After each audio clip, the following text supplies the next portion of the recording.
Hey rebels, my name is RowdyGuy, welcome back to the channel, and today we are trying out something slightly different. We are playing Reaching for Petals, and this is actually a poetic, story-driven VR adventure game.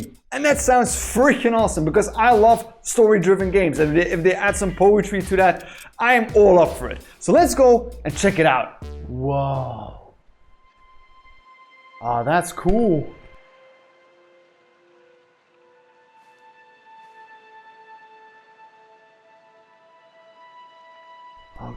Okay. These woods are an example of what can be accomplished without man's interference. This forest, away from any town or communal society, is as untouched by man as any mass of green can be. It would be easy to mistake an area like this as a place of solitude and silence. That is not the truth. Here, there is no substantial evidence of civilization, but that does not mean it is without life. Wind and water fill the amphitheater with motion and meaning. Endless chatter of woodland beings permeates within this arborous cathedral. These are not idle conversations. It is an opera, a symphony, a concerto of unification, perfectly executed by design. There is no explanation for how these beings coexist. There is no reason to know why. Within these trees, among these streams, life is. And that is good enough. Ah, that is nice. I like that. This is the kind of game that you guys can just like watch and sit back and enjoy the ride. And if you have a virtual reality headset, then you can actually just do this yourself, like walk around this forest and just enjoy the ride. I like that. I really wish that more developers would go on this route as well, because there really is a place in VR for this kind of stuff, I think. Oh, this is so beautiful.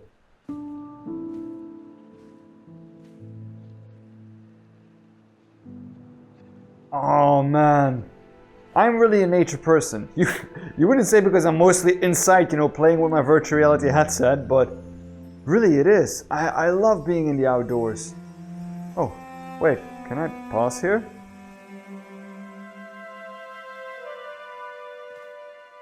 Oh, okay, I can jump. I didn't know I could jump. Look at me hopping through the woods. Whee! Music is gorgeous as well. I'll probably get a copyright claim for this, but I really want to share this one with you guys. Nature is not entirely benevolent, and yet this does not take away from its beauty. Animals are hunted and eaten alive, with no knowing of anything outside of this forsaken wood. Human life is very much the same. Every day is lived knowing that any moment could be your last. But it is assumed that now is not that moment. Today is not that day. There is a desire to strive for significance, but in the end, every day ends just the same. These vicious beings live doing what they must do to survive, even if it means the end of another creature's life. Does this make them any different than the small rodent burrowing its home within the confines of a tree to seek shelter from the outside world? Even something as beautiful as a flower can be subjected to draining the essence of other greenery to stand a little bit taller and glow a little bit brighter. There is a cruelty in nature that brings about destruction, and yet this forest still stands.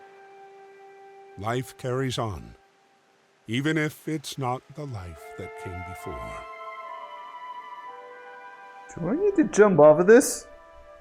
For YOLO! Ooh! not.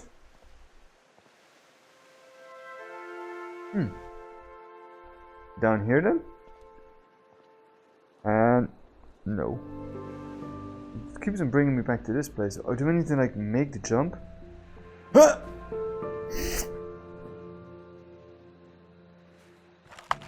Oh!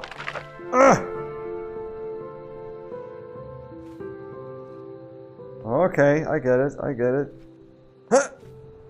Huh! Awesome, there's like a little bit of puzzling as well.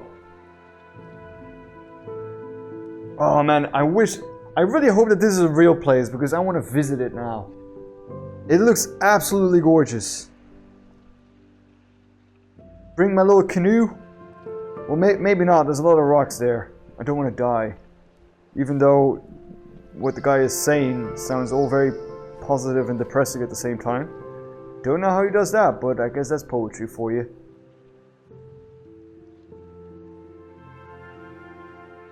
I think my dad would love this as well. He'd probably sit down here by the creek, get his little fishing rod out and try to catch some salmon or something. That's what my dad would do. He loves outdoor stuff. Just like me. I guess we're both the same. Gorgeous. This is actually a very, very relaxing experience. I like that. There was this one game I once played that was also kind of like a walking simulator, and all of a sudden there was like some crazy creature that was hunting me as well. Oh, what happened? It's called Matsimutsa or something like that. I don't remember what the name is. You had to find like clues. At the heart of the forest lies a massive, ever-reaching oak, as large as a hill upon a mountain, standing alone and apart from the rest of the forest, encircled by still water. The trunk of the behemoth is impossibly thick, able to withstand the elements for the centuries it has stood here. The Stoic branches do not sway like the other trees within the wind. Night is everlasting beneath the countless branches. No light permeates the endless leaves. There is one thing that this beast of a structure exacts more than any other being on this planet. It endures. It endures the frost of the winter, the storms of the spring, the scorch of the summer, But this is not an oak. and the collapse of autumn. It endures the loneliness from being different and unyielding. The tree grows taller and stronger with each year, but never closer to the others that surround it. The other trees live, and they will surely die. But this monolith remains to stand the test of time. Awesome. I like that. Oop! Don't do that. Okay, can we jump on here then?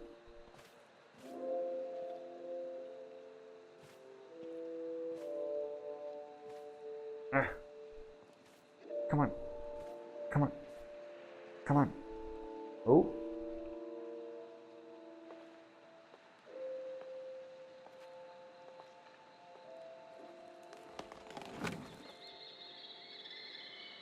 Was that smart? We need to be really quickly now?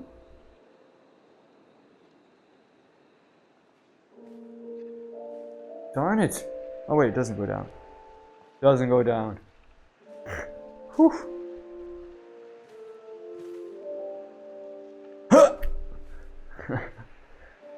There, made it. Who put this here then? If there were no humans here, who put that there? Must have been someone who put that here, and why? Why are they trying to board that off? Someone trying to make this like his own little place? I would make this my own little place. Claim it. Make sure nobody else sees it. My special little refuge.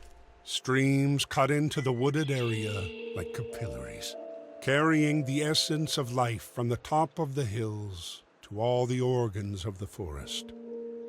The streams swiftly scour the mountainside to ensure the continuation of this Eden, ceaselessly palpitating the blood of the earth.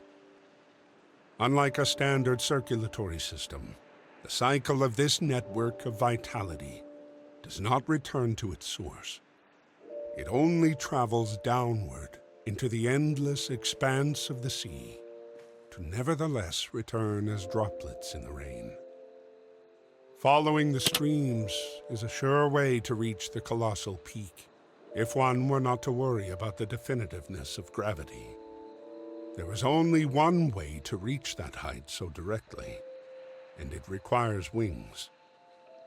Without a transport of such convenience, one must move onward into the dense arteries of the mountain, where the sun is no longer your companion, and the loneliness truly sets in.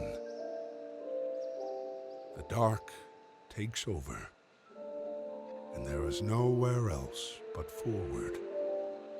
There is no more going back. Wow. This is getting quite deep though. K plus R. Who are those? Is that me? Oh no, not this way. There's nothing. Oh wait, there's a bridge there. There's a bridge here. Oh, that is so cool. I wonder who made that bridge. There must have been someone here before me then. K plus R. I guess that is important.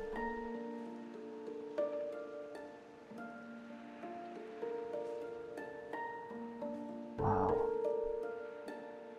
It's a long way down though. I wonder what I'm doing here actually, if they'll still explain that. Goes down to the water. Here's a path. It's so luscious and green as well. There's a lot of red leaves on the floor as well. It's like a mix of autumn and spring in some weird way. The trees are far too green for it to be autumn. What is that? Why is that glowing purple? Flower?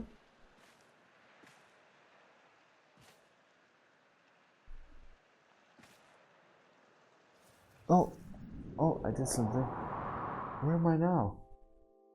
Holy heck, that is gorgeous. Is that where they live? Is that me? Is that me?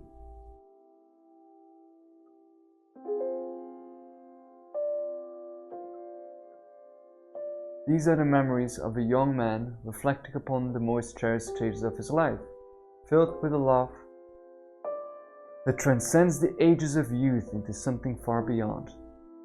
Your name is Guy. Your life's greatest moments are those spent with your darling Renee. She is the dawn of everything. Her power to fill your life with magnificence is as sure as the morning's first illumination. But as every sun rises, so too must it set. First lasting memory shared between the beloved begins at the age of innocence. Budding laughter fills the air throughout the schoolyard. It is here where the story truly begins, with a fateful meaning between two preordained to journey the wings of life and love. The two are initiated through a common companion, atop a glided hill, surrounded by a giant greenery. The sun is high and the air is warm, like any other summer day. But there would not be any other day, not again. In an instant, everything changed. You look up and separate her brilliance from the sun. Renee sparks the kindling of your soul with a shy smile and her radiant eyes vibrantly glistening in the light. Your capability for love has only just now been awoken. Your chest is heavy. Breathing is difficult. And time stands still. You stood silent for a few moments, not noticing her outreached hand, her smile becoming slightly perplexed. Oh, I need to choose? React slowly, right? You lower your gaze to her inviting hand, noticing her homemade bracelet. After taking a deep breath, you reach for her hand, a little overconfidently, making your nerves apparent. You introduce yourself as the new kid who just moved into time and comment on her crafting capabilities. You tell your new friend that you draw in your free time. Renee thanks you for noticing her bracelet and shares the process she took to create the accessory. She states you are much more proper than she expected. You're not sure how to feel about this. Maybe you should have done something funny instead of playing it cool. You both continue to discuss your art and how you enjoy spending your free time. You both get along swimmingly for a couple of introverted kids. There isn't much time left for recreational activities, but Renee wants to take you to her favorite spot in the wooded haven. Between two trees is a large enough of a break between the greenery to notice a well-traveled trail into the forest. She looks as if she wants you to follow her further along the path. You're nervous about getting too far away from the school and getting in trouble, but you don't want to disappoint your new friend.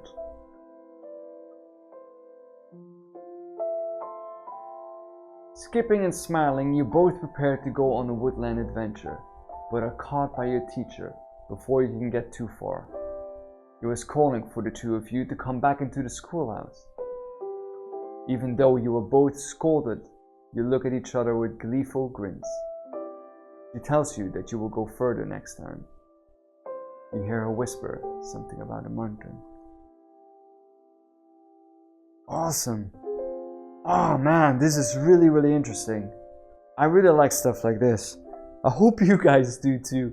Otherwise I'm just looking a bit like a fool. Alright Rambles, that was it for the first chapter of the Reaching for Petals. I find this a very interesting title, just because I love story-driven content. There is not that much to do. You have like a little bit of puzzles that you need to solve, but the amount of interaction is actually very minimal. But you are so immersed in the story that they're trying to develop here, and the narrating voice, I find that such a cool thing to be part of. So yeah, I hope you guys are enjoying this too. Let me know if you want to see more of this game in the comments below. Leave a like, don't forget to subscribe, and if you want to be as fast as me, hit that bell. See you later!